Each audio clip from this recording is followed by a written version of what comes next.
네, 안녕하십니까. 건국대학교 경제학과 김원중 교수입니다. 이번 시간은 R을 이용해서 구조바 모형을 추정하는 방법에 대해서 이야기를 하겠습니다.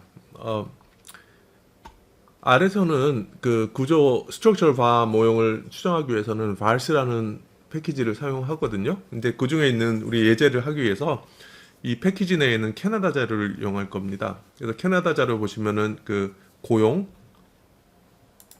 노동, 생산성, 그다음에 실질임금, 실업 이렇게 4개 자료가 있습니다. 그래서 1980년 1분기부터 2000년 4분기까지 있고요.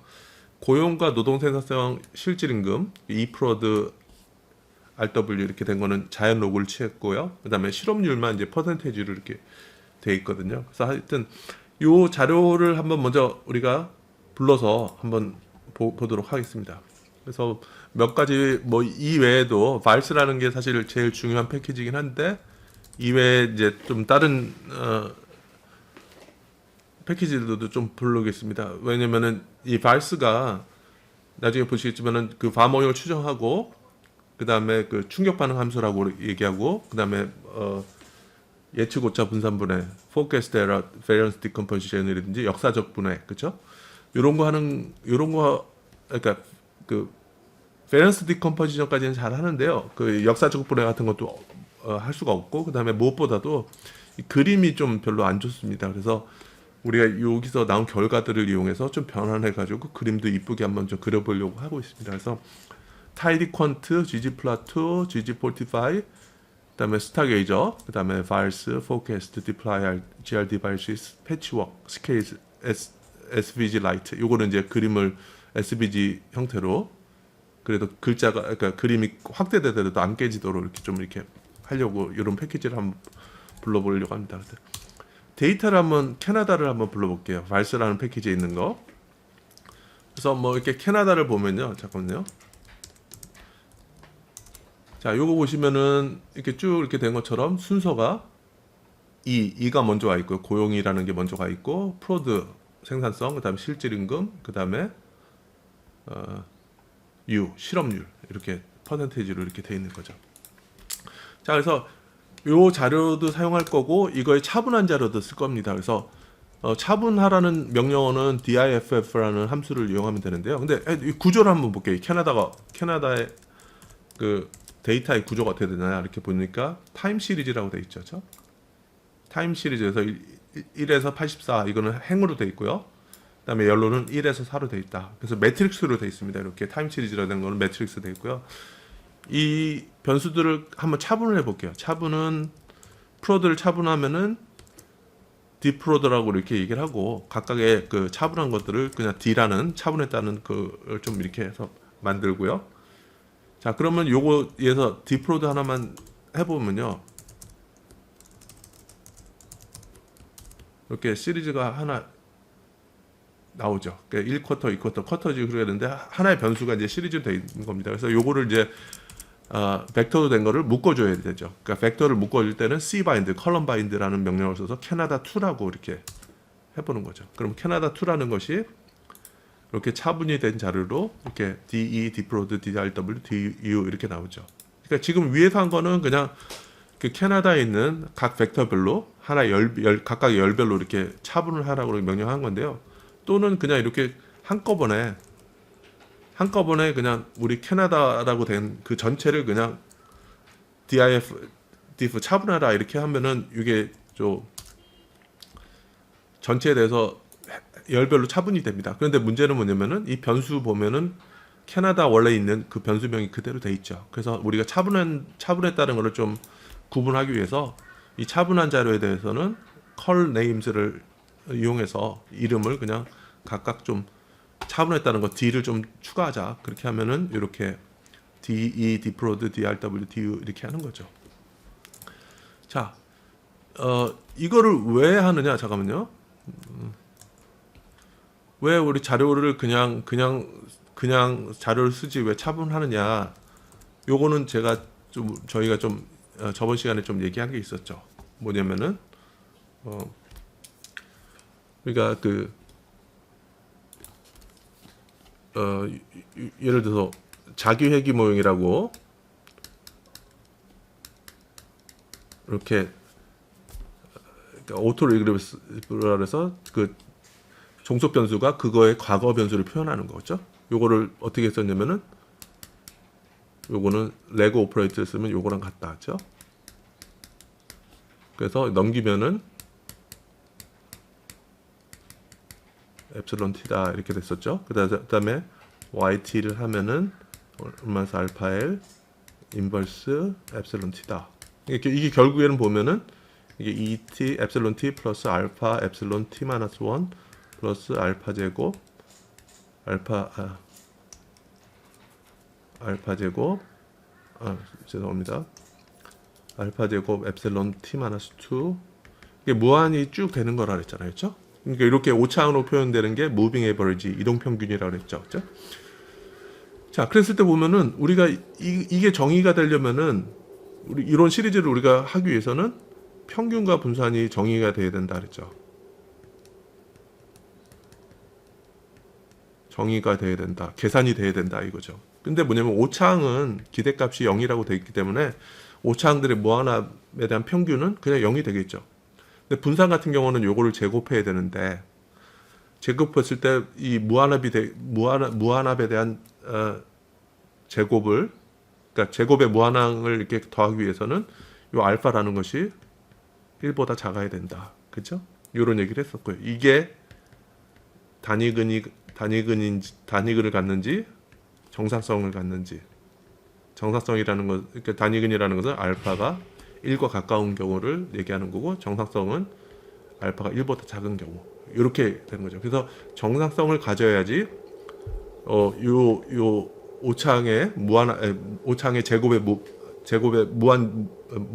무한 합을 우리가 구할 수 있는 거라 했죠. 그러니까 그거에 따라서 우리가 바모형을 추정할 수 있느냐 없느냐 이렇게 되기 때문에 일단은 캐나다 자료는 원래는 수준 변수죠. 그다음에 캐나다 차분한 거를 캐나다 2라고 할게요. 캐나다 2 차분한 거를 이렇게 캐나다 2로 할게요. 그래서 그림을 한번 그려볼게요. 그래서 그 패치워크를 이용해서 이거를 이제 행렬처럼 그림을 할 수가 있는데 자 캐나다 원래 원 수준 변수에 있는 거에 프로드를 AA1 그 그린 걸 A1이라고 그러고 그다음에 고용에 대해서 그린 거를 AA2라고 얘기를 하고 그다음에 U에 대해서 그린 거를 AA3 그다음에 실질 임금에 대해서 그린 걸 AA4라고 한번 그래서 그림을 한번 그려볼게요. 일단 저장을 하고 오토플랫이라는 것은 그 GG 플랫에도 있고 GG45라 해서 오토플랫이라는 것은 그 시계열 자료를 아주 그냥 편하게 그림 그릴 수 있는 어떤 기능을 가지고 있죠. 그래서 요거를 좀 저장을 시켜 볼게요. 그래서 요거를 한번 그림을 한번 그려 볼게요. 어떻게 생겼나? 자, 이렇게 보시면은 이게 단위글을 갖느냐 안 갖느냐는 보면은 이게 시간이 무한대로 갔을 때 어떻게 될 거냐 이렇게 쭉 보면은 이게 무한대로 갈 경우에 이 생산성이 좀 무한대로 갈 것 같죠. 고용도 마찬가지고 그렇죠. 그다음에 실질 임금도 그렇고 그렇죠. 다만 이제 U라는 것이 왔다 갔다 하는데 이게 무한대로 갈지 안 갈지는 우리가 잘 모르는 거죠. 그렇죠? 자, 그러면 각각에 대해서 이것이 그 변수들이 단위근을 갖느냐 안 갖느냐를 우리가 단위근 검증을 해야 되는 거죠. 그렇죠? 그래서 일단은 수준 변수 같은 경우는 이렇게 좀 생겼다. 좀 이렇게 하고 그다음에 두 번째로는 우리가 캐나다 2는 뭐였죠? 차분한 변수였죠. 그렇죠? 각 자료를 차분해서 한번 이렇게 됐는데 그거를 각각을 B11, BB2, BB3, BB4로 한번 저장을 해서 패치워크를 이용해서 행렬처럼 간단하게 좀 그림을 그려보자 그랬죠. 패치워크에서 요거는 뭐였죠? 요거는 열을 나누는 거고요. 요거는 행을 나누는 거죠. 좀 이런 식으로 해서 이렇게 그룹핑을 해보면요. 그림 그린 거를 이렇게 그룹핑을 해보면은 얘네들이 묶음에서 줄을 나누고 그 다음에 열을 나눠서 얘네들끼리는 행을 나눠라 이렇게 하는 거죠. 그러면은 그림은 어떻게 나올 거냐면은 요 BB라는 BB1이라는 거 그 다음에 슬래시였으니까 행을 나누라니까 BB2 이렇게 나오겠죠. 그 다음에 요 BB2 다음에 여기 열이 나왔으니까 열을 구분하는 거니까 이게 BB3, BB4 이렇게 나오겠죠. 그래서 요것도 한번 그림을 그려볼게요. 그러니까 요거는 그림 그렸으니까. 자, 그러면 여기 보면은 BB1이 프로드잖아요, 그죠?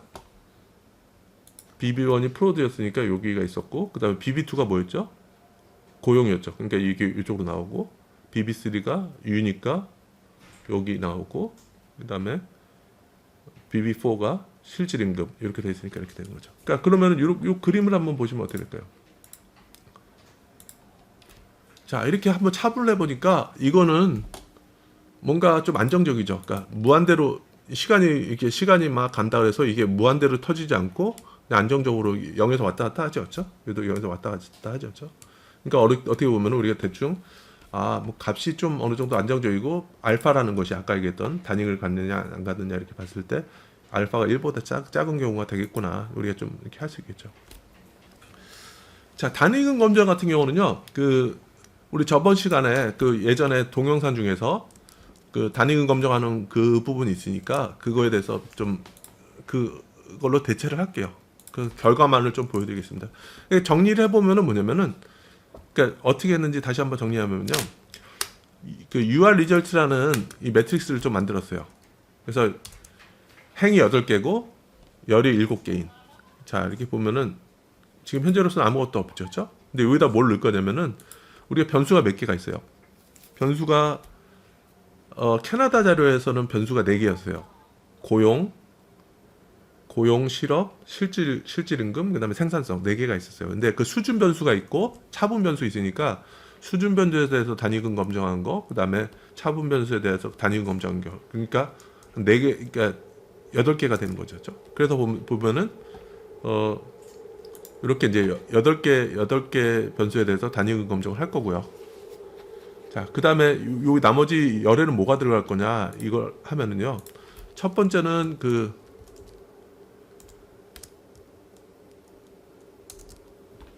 여기다 뭐를 넣을 건지, 그러니까 단위근 검정할 때 그냥 수준 변수에 대해서는 추세가 있는 거를 볼 거다. 왜 이런 식으로 하냐면요.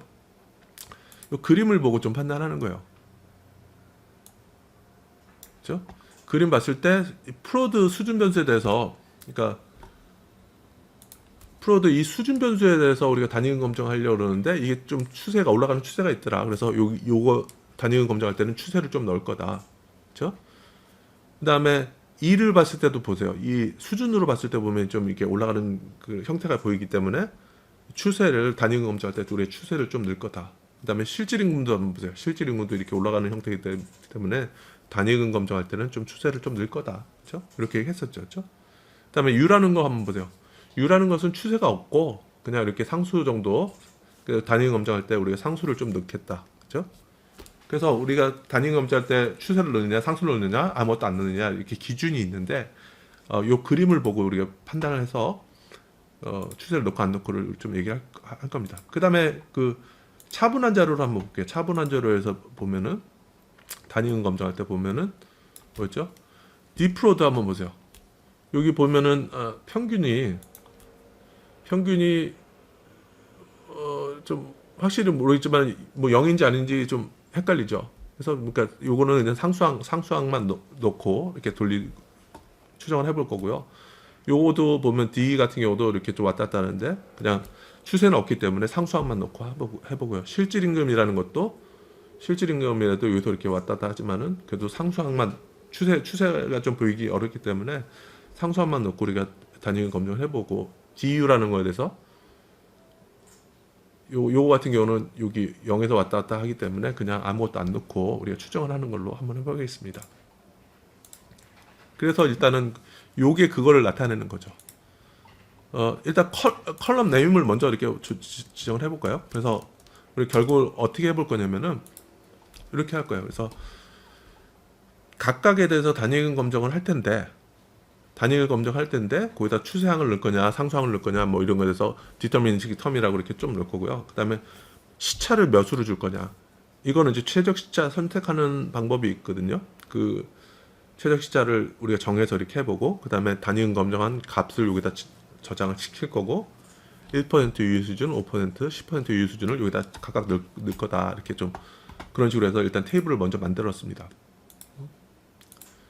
자, 그래서 뭐 var select라는 것은 우리가 뭐 이것처럼 추세를 넣고 안 넣고는 제가 앞서 설명을 드렸죠. 그림을 보고. 그 다음에 최적 시차는 이게 분기 자료이기 때문에 그러니까 최대 시차를 한 4, 그래서 1년 정도 시차를 두고 이렇게 좀 해본 거고요. 그다음 var select라는 것은 이제 최적 시차를 좀 이렇게 나타내 주는 거거든요. 그래서 보면은 여기 UR1 select 그러면 productivity에 대해서 이렇게 좀 된 거잖아요. 그러면 여기 보면 selection 보면은 AIC, HQSC,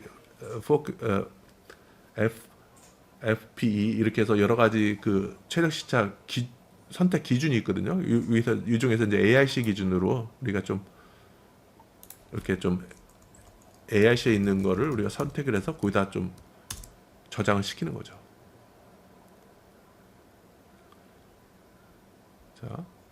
자, 그래서 이렇게 이제 각 8번 돌리는 거에서 최적 시차를 우리가 선택을 하고요. 그 다음에 단위근 검정 결과 같은 경우는 뭐 여기 보면 URDF라고 있잖아요. 유닛 루트 테스트의 약자인 URDF 함수를 이용해서 그 다음에 최적 시차는 어떻게 되냐면 요 위에서 나왔던 첫 번째 이거에서 최적 시차에 그걸 써서 그냥 이렇게 테스트를 하면 요 결과가 나오죠. 뭐 여러 가지 결과가 나오겠 있습니다. 그래서 그 중에서 어떻게 선택하느냐 보면은 우리가 뽑는 게 뭐냐 이렇게 보면 여기 UR1에 저장되는 것 중에서 테스트 스탯이라고 있거든요. 요 중에서 타워3에 해당되는 요 값만 우리가 가져오는 거거든요.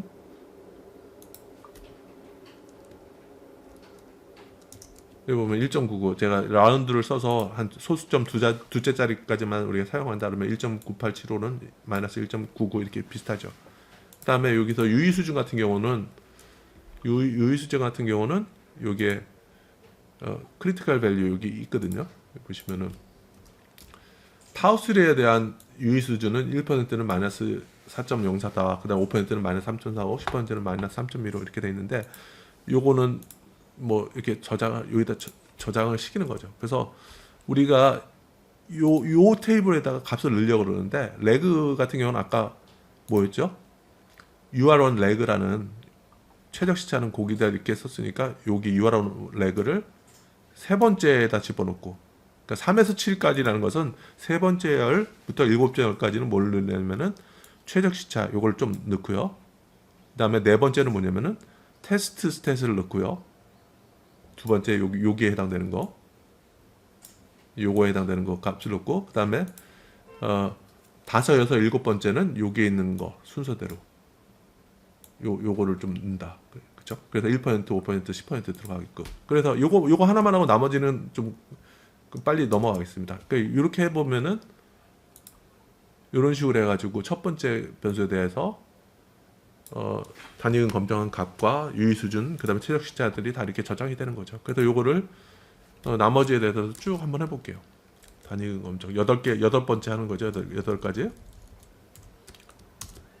자, 그렇게 하면은 이런 식으로 좀 테이블을 정리할 수 있겠죠. 그래서 이렇게 해가지고 워드에다가 스타 계절을 이용해서 워드에다가 이 결과를 이렇게 좀 저장시킬 수도 있는 거죠. 그래서 이걸 보면은 UR result라고 이렇게 있었죠, 그렇죠?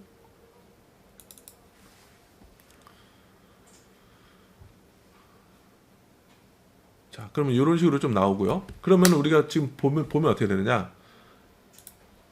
파머에서는 모든 변수가 안정적이어야 된다고 얘기를 했잖아요. 여기 보면은 이 마이너스 1.99 이렇게 했죠. 원래는 뭐냐면은 yt는 그러니까 다른 걸 빼고 나서 그래서 알파 yt-1 플러스 엡실론 t다 이렇게 됐을 때 우리가 단위근이 있느냐 없느냐는 이것이 알파는 1이냐 이거였잖아요. 그렇죠? 근데 그렇게 안 하고 어떻게 했냐면은 여기다 차분을 해서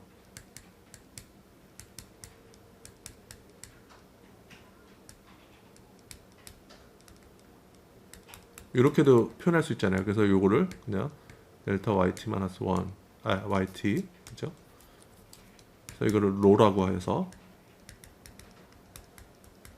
그래서 결국에는 뭐냐면은 요것이 알파가 1이냐 이거는 로가 0이냐 아니냐 이걸 하는 거잖아요. 그 보니까 수준에 대해서는 프로더 같은 경우 수준으로 따졌을 때는 요것이 기각을 못 하죠. 그렇죠? 왜냐면 10% 유효 수준이 이거 단축 검증이라고 그랬죠. 이거는 1이냐 1보다 작냐 또는 이렇게 변화시켰을 때는 0이냐 0보다 작냐 뭐 이렇게 하는 건데 10%에서 기각이 안 되니까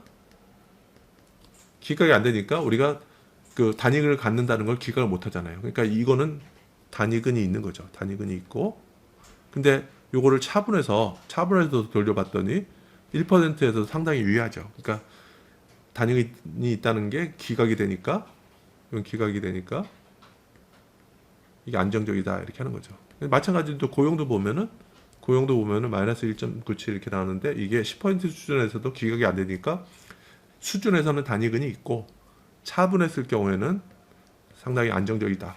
단위근이 없다. 이렇게 하는 거죠. 고용도 마찬가지로 보면은 아까 고용 같은 게 수준으로 봤을 때 이게 좀 단위근이 있는지 없는지 좀 헷갈렸죠. 한번 보시죠. 다시 한번. 그렇죠. 이렇게 봤을 때 수준으로 봤을 때는 얘네들은 이렇게 좀 무한대로 가는 것 같아서 좀 단위근이 존재할 것 같긴 한데 U라는 것이 왔다 갔다 하기 때문에 이게 안정적인지 아니면 단위근을 갔는지 좀 헷갈렸었죠. 그렇죠? 근데 결과에서도 마찬가지로 비슷하게 나왔죠. 죄송합니다. 그래서 U라는 것도 보면은 실업이라는 것도 보면은 이게 수준으로 했을 때 마이너스 2.59 그렇죠? 그러니까 보면은 10%에선 기각이 되는데 10%에선 기각이 되는데 5%에서는 기각이 안 되죠. 그렇죠? 그러니까 5% 수준으로 봤을 때는 이게 기각이 안 되기 때문에 단위근을 가진다 이렇게 얘기를 할 수 있는 거고 근데 이거 차분한 경우는 1%보다도 더 왼쪽에 있으니까 단위근을 갖는다는 것이 강하게 기각이 되죠. 그러니까 차분하면 상당히 안정적이 되더라. 그렇죠? 그다음에 실질임금이라는 것도 보면은 수준으로 봤을 때는 10%보다 더 오른쪽에 있어서 10%에서 기각이 안 되는데, 그렇죠? 그러니까 그림으로 보면 이런 거죠. 이렇게 있는데 5% 기각력이 여기, 그러니까 10%가 여기 있고 기각력이 뭐냐면은 이것이 마이너스 3.15. 근데 이 값이 마이너스 2.79잖아요. 실질임금, 그렇죠? 그러니까 5%보다도 이쪽에 있기 때문에 기각이 안 되는 거죠. 그래서 단위근이 있다는 게 기각이 안 되기 때문에 실질임금도 보면 수준에서 단위근을 갖는다. 근데 이제 요걸 차분했더니, 그렇죠? 차분을 했더니 이 5%보다 더 왼쪽에 있어서 5% 수준에서 기각이 되더라. 그러니까 단위근을 갖는다는 것이 기각이 되더라. 이렇게 좀 우리가 확인할 수 있는 겁니다. 그래서 요거는 요 부분은 우리가 그 단위근 검정 같은 거 했을 때 좀 우리가 했었죠. 그렇죠? 그래서 좀 이렇게 놓겠습니다. 자, 그럼 뭐 이렇게 공적분 검정도 사실은 이렇게 된 다음에 수준에서 단위근이 있는 거는 공적분 검정까지 해가지고 이렇게 공적분이 있느냐 이렇게 없느냐에 따라서 사실 밤호용 공적분이 있을 경우에는 밤호용을 못 쓸 수도 있거든요. 근데 우리 그 케이스는 우리 나중에 좀 얘기하는 걸로 하고요. 이렇게 해서 수준에는 서는 모든 변수들이 단위근을 가지고 있고 차분하니까 안정적이니까 우리가 차분한 거를 좀 우리가 쓰자 이런 얘기를 하는 겁니다. 그래서 요거는 이제 최적시차 같은 경우는 요거는 이제 사실 그 공적분이 있는지를 테스트하는 거거든요. 그래서 수준 변수를 가지고 테스트를 했고 그다음에 여기서 최적시차 보면은 AIC 같은 경우는 3이었고 그렇죠? 그다음에 뭐 슈바르츠라든지 그다음에 이런 거는 이제 시차 1을 했지만은 이제 그 AIC 기준으로 시차를 3개를 해가지고 공적분을 한번 검정을 한번 해보겠습니다. 그래서 공적분 검정이라는 건 CA.JO 그죠? Cointegration Analysis 그죠? 이렇게 해서 ECT라는 걸 좀 이렇게 해가지고 이것도 뭐 단위근 검정 때 우리가 공적분 검정 다 이렇게 했던 거 요걸 좀 이렇게 했으니까 좀 요걸 좀 정리를 해볼게요. 요거는 우리 단위근 검정하고 공적분 검정하는 동영상을 좀 참고를 하시고요. 또 이렇게 보면은 포인트 리절트라고 되어 있는 게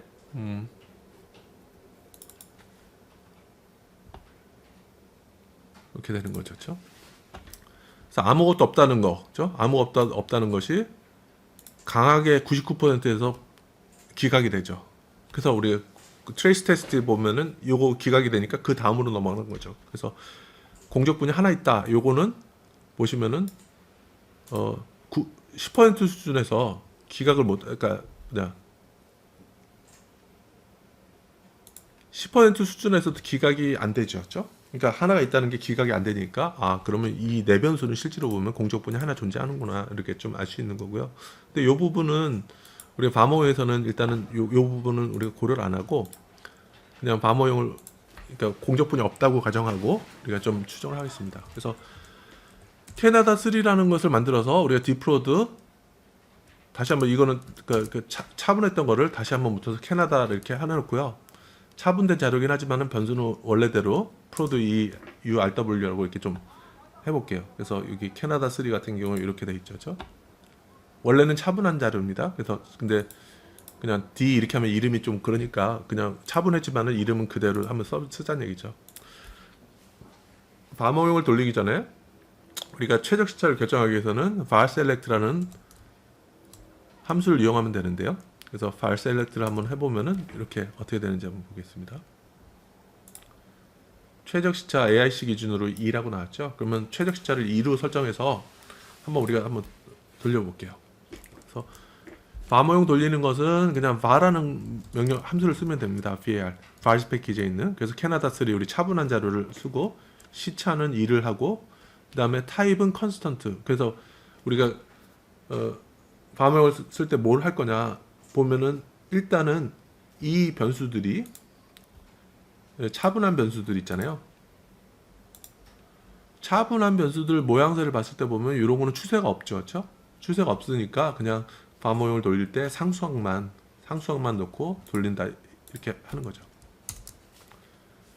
자, 그래서 이제 그렇게 해서 나온 결과를 var result라고 이렇게 저장을 하고요. 그 다음에 이렇게 보면은 뭐 결과가 여러 가지가 나오죠, 그렇죠? 자, 그러면 여기서 뭐 이렇게 보면은 이런 결과물들이 다 나오죠. 그랬을 때 보면은 이런 것들이 계수값들이 다 이렇게 저장이 돼 있는 거죠. 그러니까 var라는 것은 그냥 뭐였죠? yt는 예에서 뭐 알파 yt-1 이렇게 과거값을 넣고 돌리는 거 있잖아요. 근데 대신에 y라는 것이 여기서는 우리 변수가 4개가 있으니까 그렇죠? 프로드가 있었고 rw가 있었고 e가 있었고 여기서 u가 있으면은 각각의 과거값들이 다 이렇게 들어가는 거죠. 그래서 프로드 이퀘이션에 t라고 됐을 때 프로드의 t-1, t-2 이렇게 시차 우리가 넣는 식으로도 이게 들어가고 rw t-1 이런 것도 들어가고 이렇게 되고요. 그다음에 rw 이퀄레이션에서도 p라는 거에 프로드의 t-1 들어가고 rw의 t-1 들어가고 그 각각의 변수들 있잖아요. EAT라는 것도 동일하게 이 네 가지 변수들의 과거값들이 똑같이 이렇게 다 들어가는 형태가 이제 var모용이 되는 거죠. 그래서 요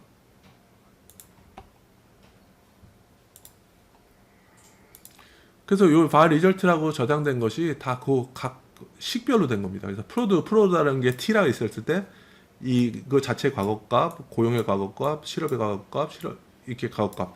원이라는 것은 첫 번째 시차, 그렇죠? 그다음에 우리가 최적 시차를 2까지 넣었으니까 두 번째 시차 값들도 여기 추정한 값들이 다 나오는 거죠. 각각의 별로, 그렇죠? 각각의 방정식, 4개의 방정식을 돌리는 거죠. 4개 변수 있으니까. 그래서 그거를 여기다 저장을 한 거고요. 그다음에 요거 같은 경우는 이제 안정성 테스트를 할 거거든요. 그래서 지금 여기다 쭉 과정을 했었고요.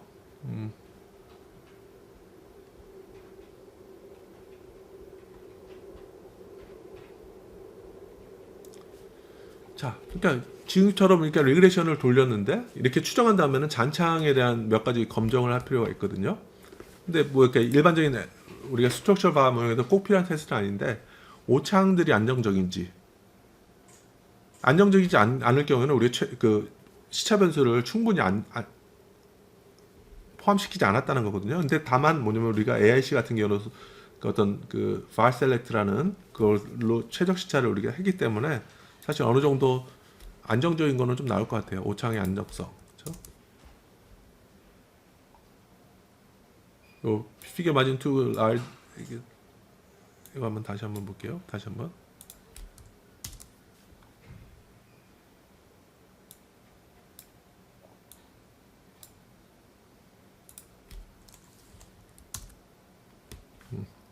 이 그림이 너무 이렇게 작게 지정하다 보면 이런 에러가 뜨긴 하더라고요. 그래서 다 보면은 오창의 안정성을 보더라도 이 빨간색이 뭐냐면은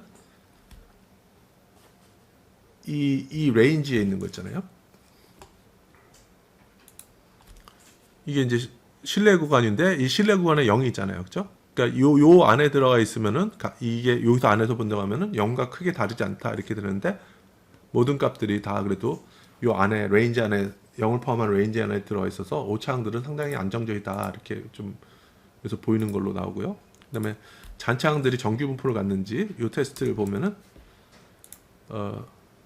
자크베라 테스트를 보면은 여기 p 밸류가 0.4134 그래서 규모가서는 정규 분포를 따른다 그렇게 그런 가정인데 그 규모가 정규 분포를 따른다는 기각을 하지 못하기 때문에 그래도 안정적이구나. 그러니까 정규 분포를 갖는 거구나 이렇게 할 수도 있고요. 똑같이 이렇게 나오는 겁니다. 그래서 오차항들 간에 계열 상관이 존재하는지 요거 하는 방법도 여기 시리얼 테스트라고 있는데요.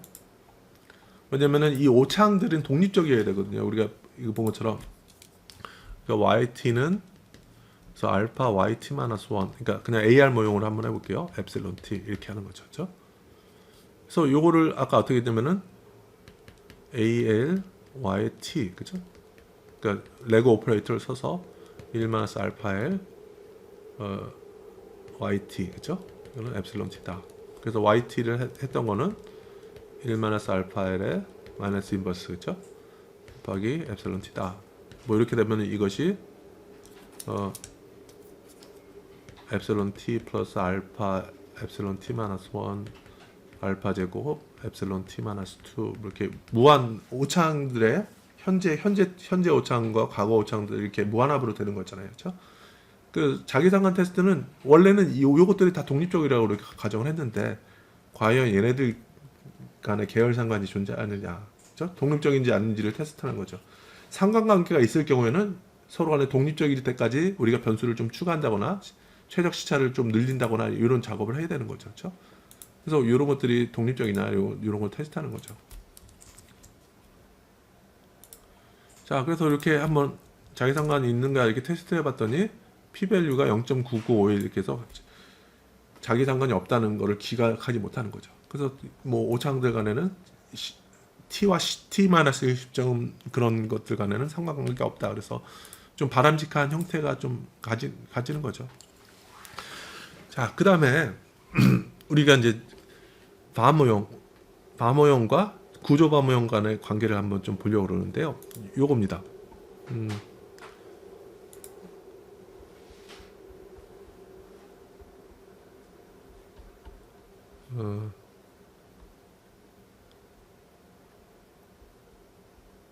잠시만요.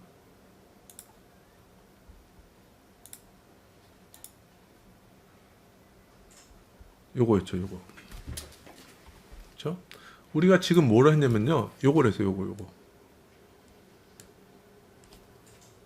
그러니까 여기서 보면 var라는 함수를 이용해서 요거를 추정했어요. 그래서 우리가 4개의 변수다. 그러면서 시차는 최적 시차가 2까지니까 t-2까지 돌렸다 이렇게 얘기를 하는 거죠. 근데 결국에는 우리가 다음에 뭘 할 거냐면은 여기서 이 구조 모형을 우리가 도출하고 싶은 거예요. 근데 본 것처럼 포인트는 뭐냐면은 여기에 있는 엡실론하고 그러니까 우리가 지금 리그레션 돌려서 추정했던 이 오차항들의 공분산이죠. 요거하고 요거의 관계를 우리가 이용해서 우리가 추정을 할 거거든요. 이게 뭐냐면은 변수가 4개일 경우는 공분산 이렇게 생겼다 그랬죠. 시그마 11의 제곱 시그마 11 시그마 12 시그마 13 시그마 14 시그마 21 시그마 22 시그마 23 시그마 24 시그마 31 시그마 32, 시그마 33, 시그마 34, 시그마 41, 시그마 42, 시그마 43, 시그마 44. 그러니까 우리 추정에서 나왔던 각 방정식 오차항들 이용해서 분산 공무산을 계산하면 이렇게 나오는 거죠. 근데 이게 문제가 뭐라 그랬죠? 대칭성이 있어가지고 시그마 21하고 시그마 12는 똑같아요. 그렇죠? 그래서 독립적인 걸로 따져보면은 독립적인 게 없어요. 그 다음에 13하고 31하고 똑같죠. 그렇죠? 공무산은. 그러니까 다시 말하면 환율과 수출의 공무산은 수출과 환율의 공무산이랑 똑같거든요. 그래서 대칭성이 있어서 이렇게 안 되는 거죠. 그렇죠? 그 다음에 뭐죠? 2,3라는 것도 3,2랑 똑같으니까 이것도 없고 2,4라는 것도 4,2랑 같으니까 이것도 없고 그 다음에 3,4라는 것도 4,3랑 같은 공무산이 같으니까 이것도 없고. 그러니까 결국에는 이 공무산에서 우리가 아는 거는 4개 있을 때 몇 개나 아는 거죠? 하나, 둘, 셋, 넷, 다섯, 여섯, 일곱, 여덟, 아홉, 열. 10개를 아는 거죠. 그렇죠? 모르는 건 그러니까 이렇게 좀 하시고요. 근데 여기서 여기서 그 A0라는 것이 그 변수들 간의 동시점, 컨템포러니에서로 얘기를 하는데 동일한 시점, t 시점에서의 관계를 나타내는 건데 이 A0라는 것이 A11, A12, A13, A14 이렇게 해서 모르는 것이 n제곱, 그죠? 이게 4개 변수 있을 때는 4, 4, 16, 6개를 모르는 거죠. 그죠? 자, 그래서 뭐냐면 여기서는 우리가 아는 거, 우리 분산공문산에서 아는 게 10개였고, 그죠? 여기서 모르는 거, A0 동시적인 관계에서 우리가 모르는 게 16개죠. 그죠? 그래서 우리가 아는 게 10개, 모르는 게 16개면은 우리가 해를 구할 수가 없죠. 그러니까 이거는 마치 이랑 똑같다 그랬죠. 뭐냐면은 방정식은 10개인데 미지수가 16개예요. 그러면 우리가 해를 구할 수가 없잖아요. 근데 만약에 방정식이 10개고 우리가 모르는 게 10개라 그러면은 그다음에 이 식들이 다 독립적이라고 따져 보면은 우리가 구할 수 있는 거잖아요. 그렇죠? 그러니까 뭐냐면은 제약 조건을 필요하다 이거죠. 제약 조건이 필요한데 어떤 식으로 제약 조건을 하느냐. 그게 촐레츠키처럼 우리가 촐레츠키 좀 얘기를 했었는데 어떻게 하냐면은 요 정도는 우리가 알고, 그러니까 여기에 아는 것처럼 우리는 이 정도는 안다 그러고 나머지는 모른다. 이게 0이다. 이렇게 가정하면은 된다는 얘기죠. 그러니까 뭐냐면은 우리가 아는 건 10개 있고 모르는 게 16개니까 6개에 대해서 제약 조건을 부과하자. 자, 우리 수식으로 했었죠. 이게 몇 개냐? 2분의 n-1개만큼 제약 조건을 부과하자. 그러면은 n이 4개니까 4 곱하기 3 나누기 2. 그럼 어떻게 돼요? 6개. 그죠? 그러니까 이거는 다시 말하면 촐레츠키 방식은 뭐냐면 아까 이렇게 서로 대칭이 되는 걸 없앴잖아요. 그러니까 그거에 대해서는 영향을 미치지 않는다고 6개 그냥 부과하는 거죠. 그런 식으로 이렇게 제약 조건을 부과하는 겁니다. 요렇게 기초해 가지고 바모에서 이렇게 추정할 겁니다. 이 부분이 상당히 중요해요. 왜냐면은 여러분들 그냥 바모용 돌리고 스트럭처럴 바 이렇게 돌린다 그러지만은 이 제약 조건에 의해서 이 결과가 나오게 되는 거니까요. 요게 좀 어떻게 되는지 좀 얘기를 하겠습니다. 자, 변수의 순서가 중요해요. 그러니까 이게 뭐냐면은 지금 요거를 다시 한번 수식으로 한번 표현해 볼게요. 요거를 한번 표현해 볼게요. 요거를 수식에 뭐가 있냐면 우리가 생산성이라는 게 있었고요. 그 다음에 뭐가 있었지?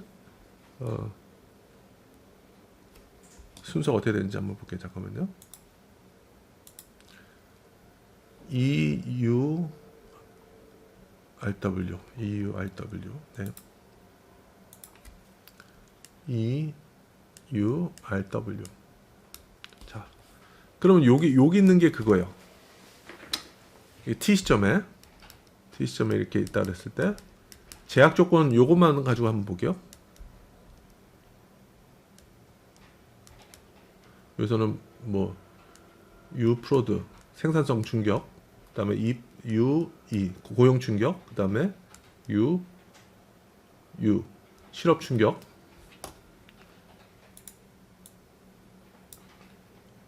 이게 순서가 이게 맞나요? 잠깐만요. U 그쵸? 맞죠? 그다음에 U 잠깐만요. URW 실질 임금 충격. 그랬을 때 우리가 지금 제약 조건을 하는 게 뭐냐면은 4개가 있죠.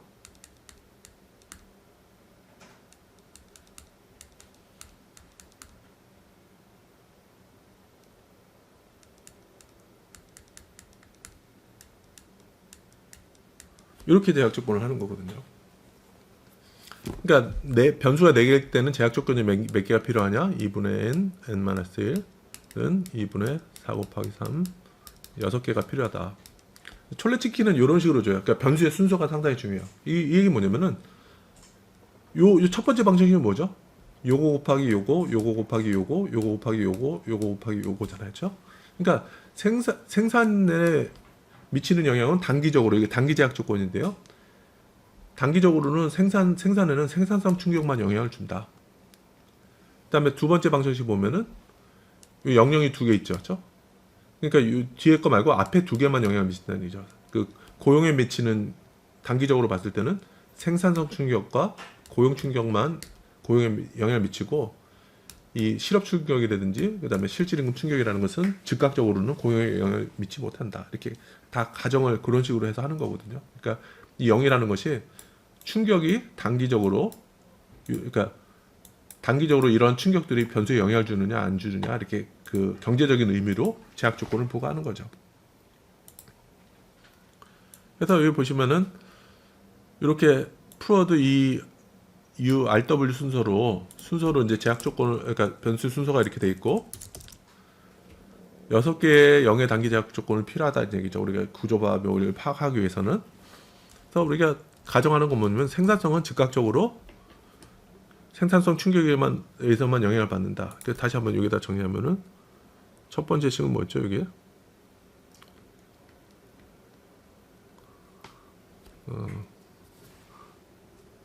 프로드라는 것은, 그 다음에 두 번째는 뭐였냐면은 그 다음에 U, 그 다음에 RW.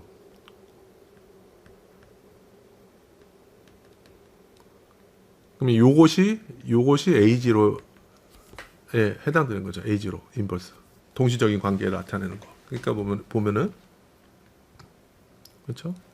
그래서 생산성은 즉각적으로 생산성 충격에 의해서만 영향받고 다른 거에 대해서 영향을 받지 않는다. 생산성 충격이 어떻게 되죠? 첫 번째 생산성 방정식에서 NA라는 것은 풀이에요. 그냥 우리가 추정할 거죠. 풀이니까 요거는 생산성 충격에 영향을 받는다. 근데 나머지 요거에서는 영향을 받지 않는다. 이렇게 가정을 하는 거예요. 그래서 경제적 의미를 제약 조건을 부과하는 게 상당히 여기서 중요합니다. 그래서 그런 식으로 좀 A 매트릭스를 만들려고 그러는데요.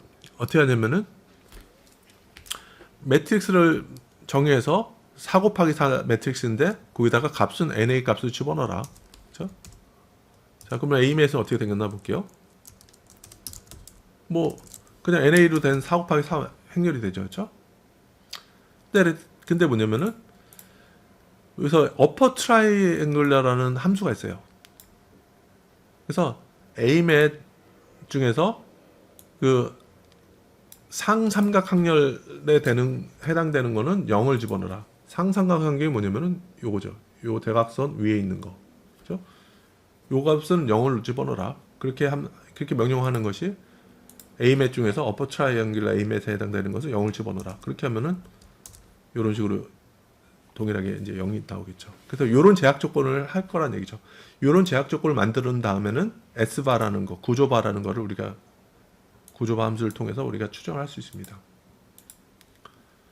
자, 그래서 한번 해볼게요. 그래서 좀 이렇게 나오고, 그러면 S바 리절트라고 해서 여기 나옵니다. 이렇게. 자, 이걸로 어떻게 되냐면은 AMAT이라는 것도 보시면은 역삼각형처럼 생겼는데 우리가 앞에서 여기서 제약 조건했던 요거의 값들 있잖아요. 요 NA 그래 자유롭게 한 그 값이 여기서는 1.53이다 이렇게 관계가 나오는 거죠. 다 제약 조건을 한다면 이런 관계들이 다 매칭이 돼서 계산이 됩니다. 그 다음에는 뭐냐면은 우리 충격 반응 함수. 충격 반응 함수는 뭐냐면은 여기서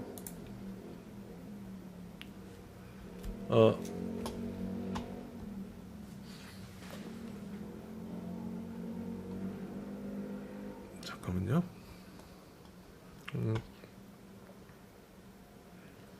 충격 반응 함수는 이런 거죠. 예를 들어서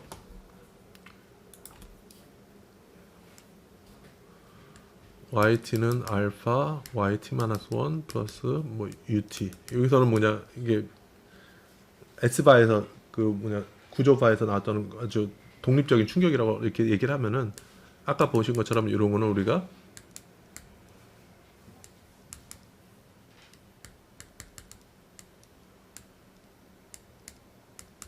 이런 식으로 오차항의 무한합으로 이렇게 다 이렇게 나오는 거였죠. 그렇죠? 그래서 충격 반응 함수라는 것이 그래서 뭐 이거는 다시 하면 이런 거죠. ut 그러니까 0일 때는 아무것도 없으니까 ut 플러스 알파 ut-1 뭐 이렇게 해서 무한대로 가겠죠. 충격 반응이라는 함수라는 것은 뭐냐면은 ut-1 시점에서 발생한 것이 현재 y에 어떤 영향을 미치냐 이렇게 보면 여기 알파잖아요. 그렇죠? 또는 하나 떨어진 거면은 그렇죠? 현재 충격이 발생했을 때 1기간 후에 어떻게 되냐. 그러니까 떨어진 거는 똑같으니까 이렇게 알파라고 나오는 거잖아요. 이렇게 계산하는 것들이 충격 반응 함수죠. 그렇죠?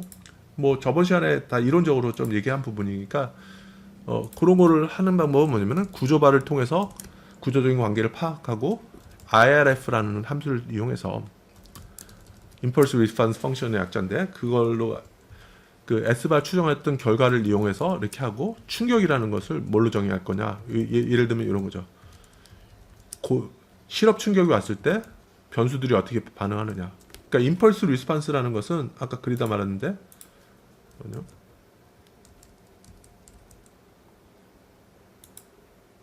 잠깐만요. 임펄스 리스판스라는 것은 요거죠. 그러니까 아까 다시 그리다 말았는데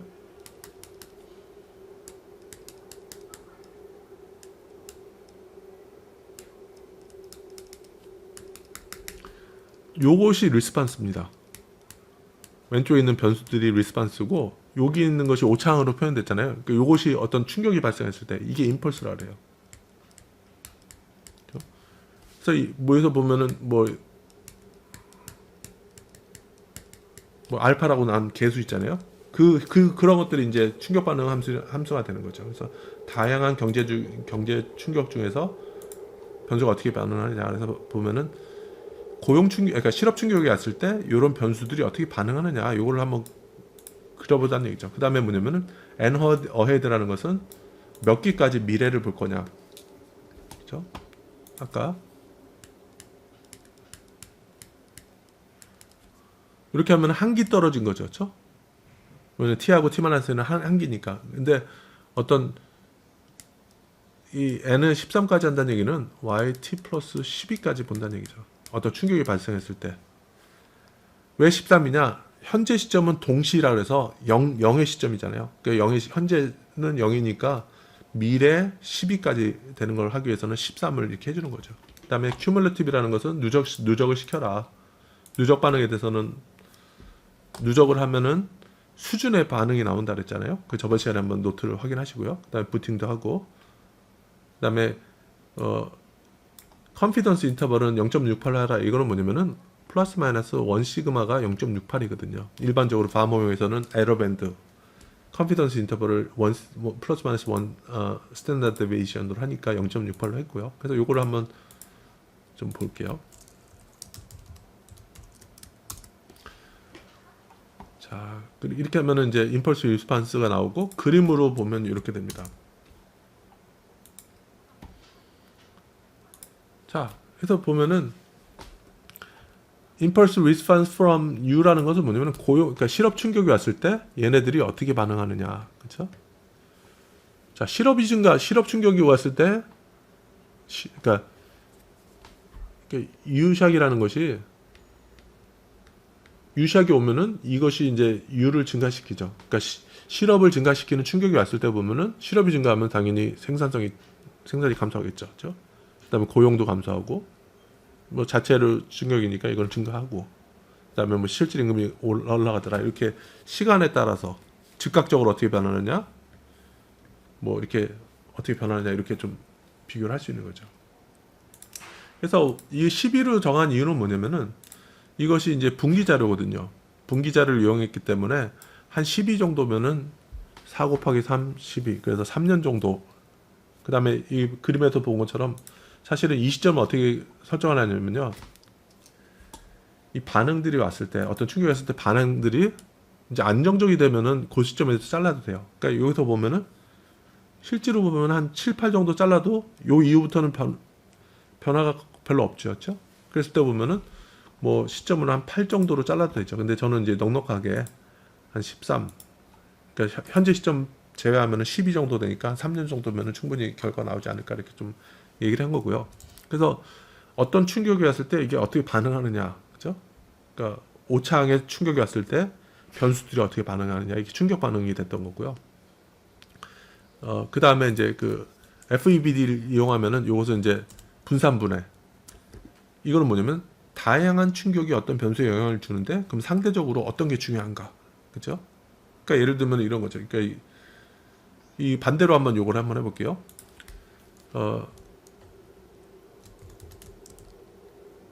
요 위에 그림을 좀 다르게 한번 해볼게요. 이거를 다양한 충격들이 하나에 미치는 영향만 한번 볼게요. 생산성에 어떤 영향을 미치는지, 그렇죠? 다양한 충격들 어떻게, 이걸 한번 다시 한번 그려볼게요.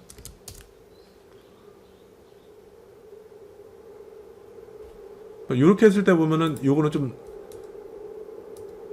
다양하게, 이게 충격을 여러 개 하지 하면은 별도로 나오더라고요. 이게 사실은 바모형의 좀 이 발스 패키지에 있는 요거의 좀 단점이거든요.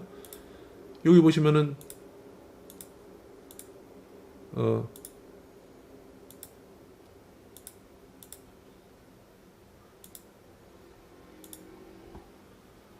뭐 생산성 충격이 왔을 때 생산성에 미치는 영향, 고용 충격이 왔을 때 생산성에 미치는 영향, 그 다음에 실업 충격이 왔을 때 생산성에 미치는 영향, 그 다음에 실질 충격이 왔을 때 생산성에 미치는 영향, 여러 가지가 있죠, 그렇죠? 그러면은 다양한 충격이 생산성에 영향을 미치는데 어느 게 더 중요하냐, 뭐 이런 것도 할 수 있는 거죠, 그렇죠? 뭐 그런 것도 우리가 좀 여러 가지 할 수가 있고요. 그럼요. 그러면은 상대적으로 어떤 게 중요하느냐, 이런 거 볼 때도 좀 우리가 좀, 그래서 여러 가지가 미치는 건 알겠는데 어떤 게 중요하냐, 이렇게 봤을 때 보면 이 그림을 그리면 되는 거죠. 잠깐만요. 뭔가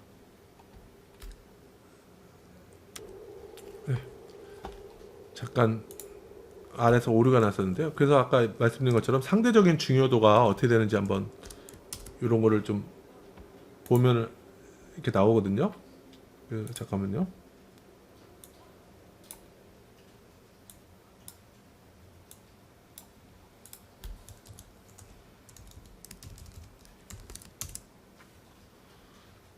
그러면 각각의 다양한 충격이 상대적으로 어떤 영향을 미치는지 보여주는 그림이 이제 그 분산분해거든요. 이런 거는 이제 이렇게 그림으로도 보여줄 수가 있고요. 여기 보시면은 그 FEBD 리절트라 그래서 여기 보시면은 그 각 변수별로 나옵니다. 그래서 뭐 생산성만 보면요.